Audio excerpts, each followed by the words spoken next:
Welcome to Procurement Reimagined, a podcast by Gatekeeper. We believe traditional procurement has had its day, the world is changing, and our industry needs to change with it. On the podcast, we share the best practices to help you streamline your procurement processes, navigate vendor onboarding, and ultimately get the most value out of your vendor contracts. I'm your host, Daniel Barnes. Sarah, I'm genuinely intrigued by your current role and also your previous role. So I was kind of hoping you could just firstly tell me as much as you want to about yourself, because I've looked through your career. It's incredible. And just let me know what you're up to at the moment with Spin. Yeah, so I've worked in quite a range of different industries and both ranging from small to medium, more of the startup that have grown really fast, to large global corporations, some of them including Target, Radisson Hotel Group, but starting in a manufacturing ladders and step stools business. So I've definitely had my share of experiences with the strategic sourcing on the very direct material side through corporate contracts, SaaS agreements, and a lot of late nights with China, a lot of trying to figure out how technology works. But yeah, in my current role, it's really a culmination of my background as a very mature startup that grew really fast. So Spin is a San Francisco-based micromobility company. We have electric scooters, electric bikes, and they're rentable around the US. I was hired here to create the procurement department. So really be the procurement person number one to build out the policies, the process. They had an ERP, but definitely needed a lot of optimization and reworking, at what point in the end-to-end process each stakeholder was involved. So that was my role. And it's really an exciting topic for me because having us talk today about cost control, because my CEO or former CEO at Spin actually dubbed me the cost czar, because it is very much top of mind, as it is, I'm sure, at a lot of other companies, but very much a title I proudly wear because it is something that's so relevant in our industry. And I think at every company, whether it's small or large, costs are very, very important. Yeah, that's a really cool intro there. I just, on an aside, regarding the electric scooters and bikes, I'm just such a fan of them. I don't have one yet. I would love to. They're a little bit funny in the UK with the electric scooters, but pretty much everyone has one. Every time I'm out, people zoom past me on these electric scooters. They're incredible. They're so fun. And actually, even just whether you're just going on a simple errand or for a date night, it's a great, super fun way to get around. And in Europe, actually, our company, we were acquired by Tier Mobility. So Tier is the more of the teal colored one. So if you've seen those around, definitely take a ride because they're all over in Europe and UK and based out of Berlin. So they're really, really fun and eco-friendly, right? I love this analogy that people are saying, you don't need to always take a pickup truck to go run an errand. You need to be thinking more about the environment and about the gas emissions we're putting out, because if we don't start making a change in how we're actually living our day-to-day lives now, we're really not setting ourselves up for the future. So I really love the value that the scooters bring in that sense. Yeah, that's a nice value to have, right? And it's something I'm incredibly conscious of as well with just my day-to-day. So if I've got to run errands around town, I used to always take my car and it's just a petrol car, nothing too big or too powerful. But now I'll just cycle or walk. And I've got so much fitter in the last year or two just doing that, especially throughout COVID. So yeah, kind of feel like I'll need an electric bike or scooter at some point. Or just rent one of ours.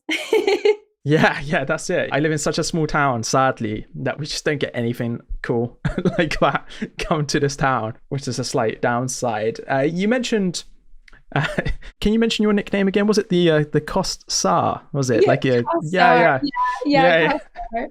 That's what a former CEO at Spin does. Yeah, it was definitely a badge of honor, I'll say. Yeah, no, definitely. I really like that. And for people listening, and again, and I see so much commentary on cost, on price, on cost control, on cost cutting, things like that. What is the difference between cost control and cost reduction from your perspective? Yeah, so many people I think do get these two confused, but they are quite different. So cost control is more the process to control an organization's overall cost of operating. It actually stems from the budget side. It's a proactive planning approach to optimizing the costs and preventing them from being spent later. Whereas cost reduction is actually what more companies are emphasizing in today's economy. It's more reactive. It's reducing the costs that are already planned by working to minimize the amount that actually goes out the door. So it's kind of a tops down versus bottoms up approach. Both have key benefits, but fundamentally they are very different.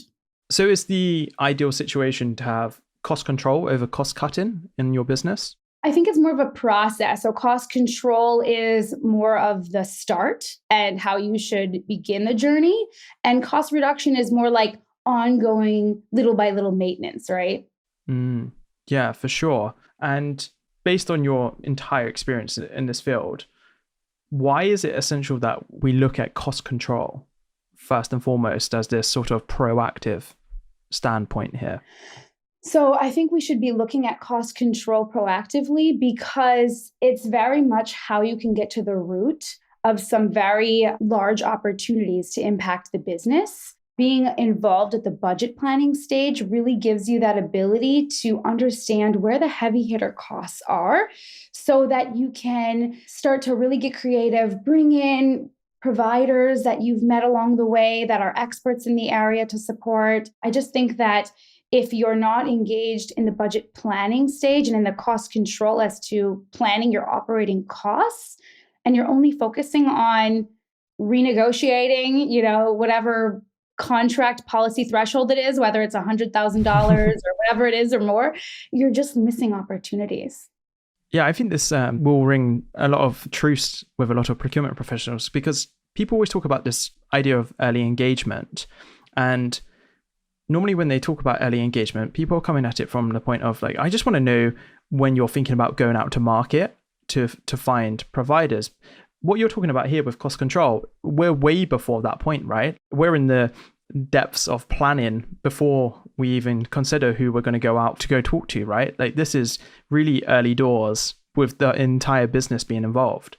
Right. This is at the corporate planning side, right? So this is when your entire business is planning how to operate and, what is essential to the foundation of the business. And I mean, truly, that is where you get the most opportunities for things to not be missed. So for example, if it's supporting recruitment for peak season, optimizing inventory to eliminate wasted overhead, mitigating excess logistic cost, turning deadweight inventory into working capital, or even, establishing a best-in-class BPO partnership where your company is struggling internally so that you can improve quality, have KPI reporting, reduce costs, and you can even generate revenue. These are reasons it's really crucial to have procurement in the cost control budget planning stages.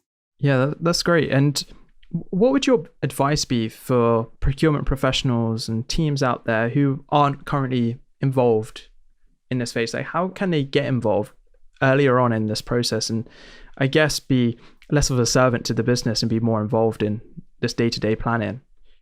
Yeah, so I think it's really the way to do it is through disruptive thinking and having the confidence in the value they can bring. I think it truly starts with data and technology. So my recommendation is to have a reliable system that will consolidate and clean your committed and actual spend from your various resources, because that's how you now truly can see a big picture of how the business is doing.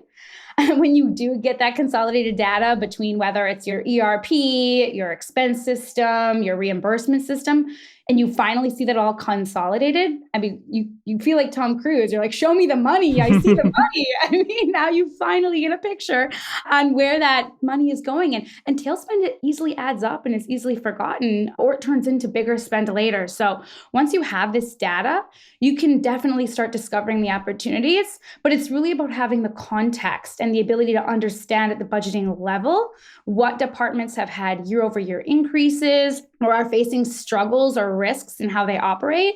So being part of those conversations with that data in hand is how you truly can control costs and generate cost avoidance in the multi-million-dollar range. So my advice, make sure you have the data. If you don't have a way to consolidate it, advocate for it. I mean, procurement professionals are sales people by nature, right? So, we know how to advocate, build a business case. So I definitely think that it's a year where we've all seen that you need to have visibility to where your spend is going so you can make truly, truly very viable recommendations for the business.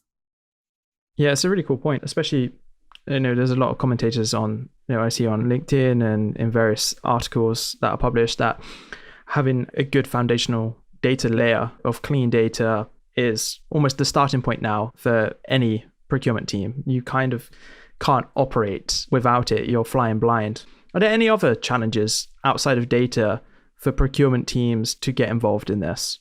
Yeah, the challenges are making sure that you're involved at the table, right? So part of the process. So, right, having the data is the first step just so that you have the visibility.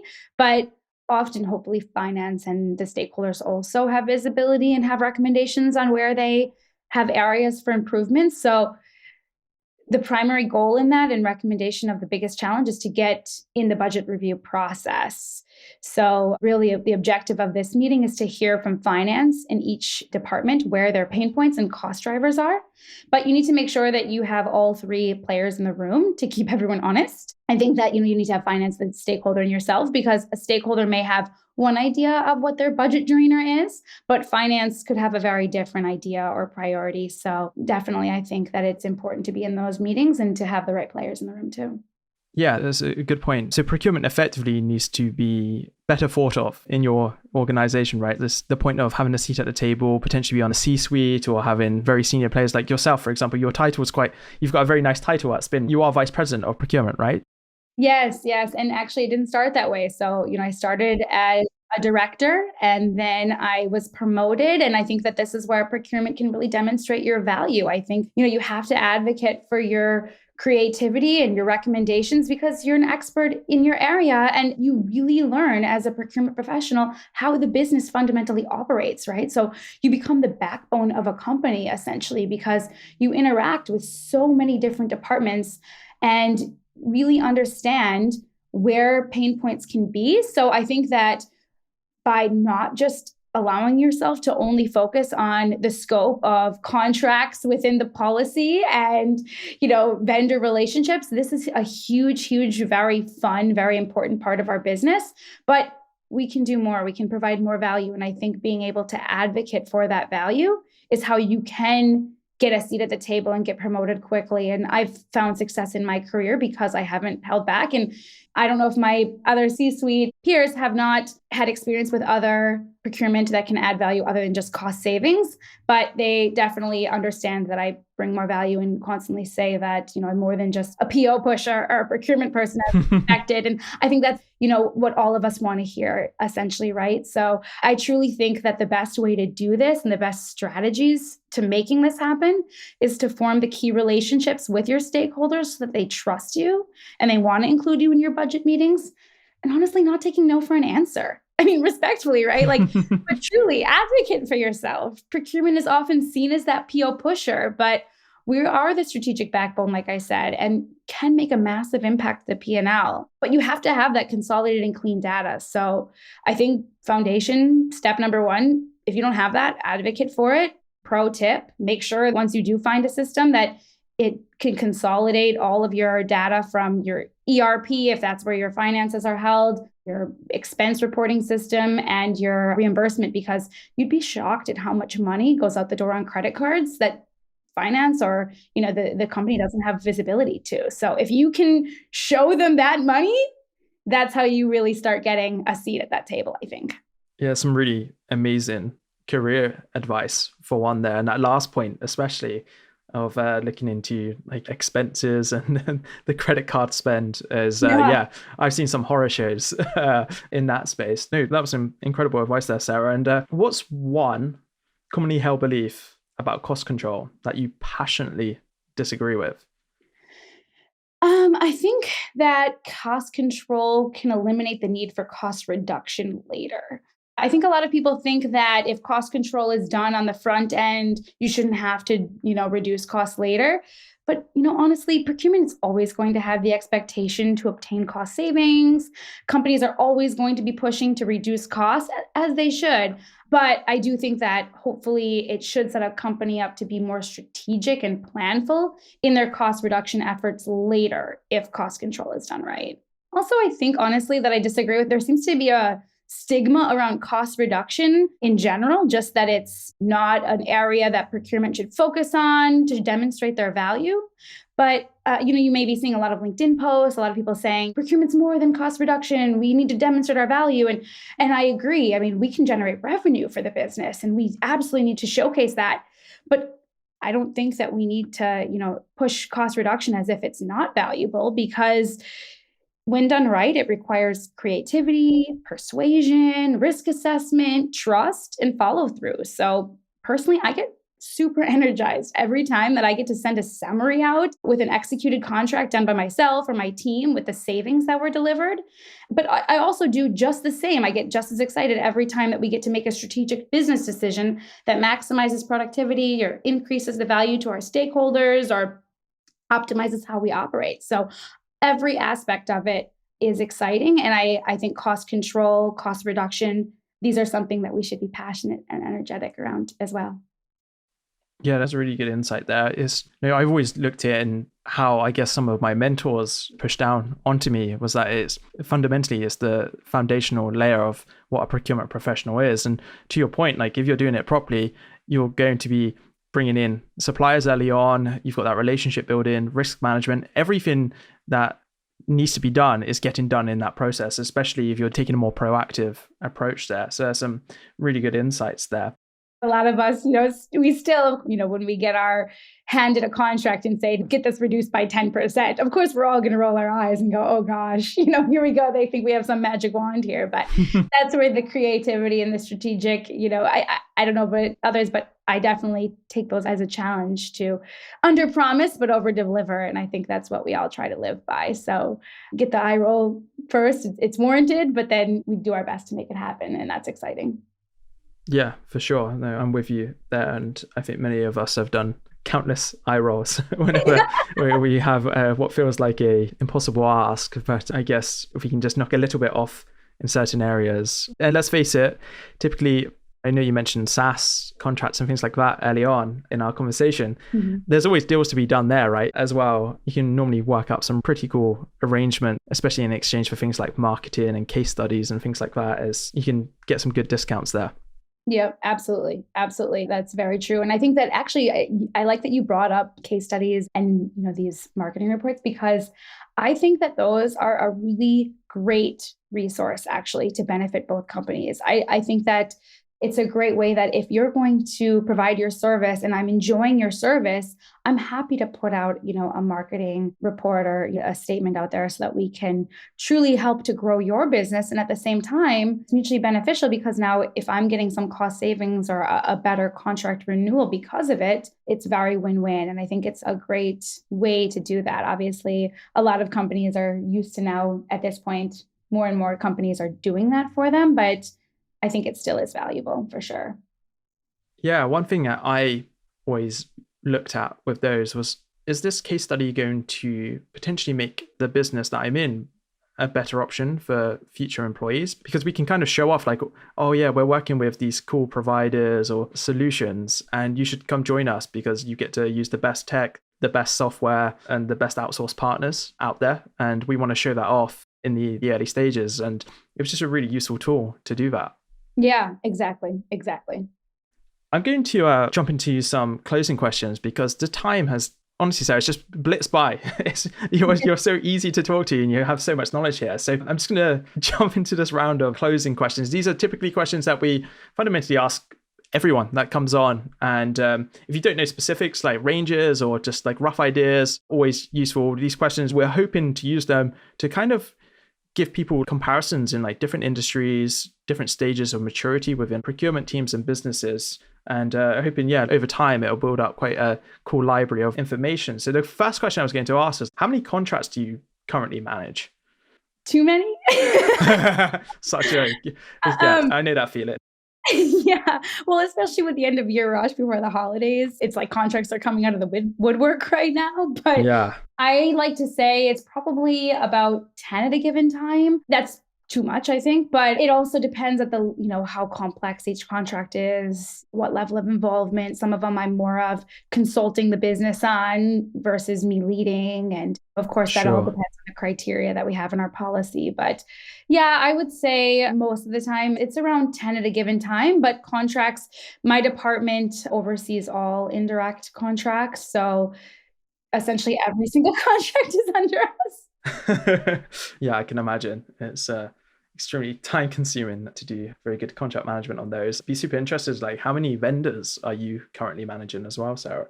Yeah. So again, like leading the department, all of the vendors, for us, the spend threshold is $75,000 for every contract to be led by procurement to truly manage the vendor relationship. Yeah. So it's pretty low, That's right? really interesting, actually. In general, I talk to a lot of people, especially like over the last few years. I've been talking to new procurement people every week, it feels like. Yeah. And not many operate like this that I talk to. It almost feels like procurement tries to hold on to everything in some way. And your approach is fundamentally not to do that. Oh, yeah. So the people you talk to, they want to even a $10,000 budget, they want to run it Yeah, for sure. Oh my gosh, no. I've been sadly part and parcel of that and just thinking like, what on earth are we doing here? This is such a inefficient way to manage the business. It won't let you be strategic. It won't allow your team to really you're bogged down, right? Yeah. And I think this is a really good point with your entire piece on cost control. There's no way you could even get proactive if you're holding on to everything. So this kind of makes sense why you're able to do all of this. Right. And I formulate it so that, of course, I'm available, my team's available, for a $30,000 contract, you can consult with us and I can give you some marketing trend insights or other vendors to talk to. But no, we're not leading it unless it's $75,000 or more in annual spend. But of course, I think, every company has to figure out what the right number is for them. When I worked at Target or Radisson, of course, the numbers were very different. Spin is a much more mature, fast growing startup. So I reduced the threshold there because I don't want to have any makes sense misses there. But of course, also besides, it could be a $30,000 contract, but with a lot of risk is tied. So there's a little gray there because if it's a vendor that has more visibility to our core business or risk there, but we don't spend as much, I'll get involved in the negotiation and management there as well. So a little caveat there. Yeah, no, it's a good caveat to have for sure. Yeah, no, that was super interesting. Thanks so much for sharing that. And what is one piece of tech that you currently use that you can't live without? So of course it's the consolidated spend tool that I have. So I definitely think that's my one tool. I'm in it every single day just to be able to see how my SaaS contracts, it's all SaaS related.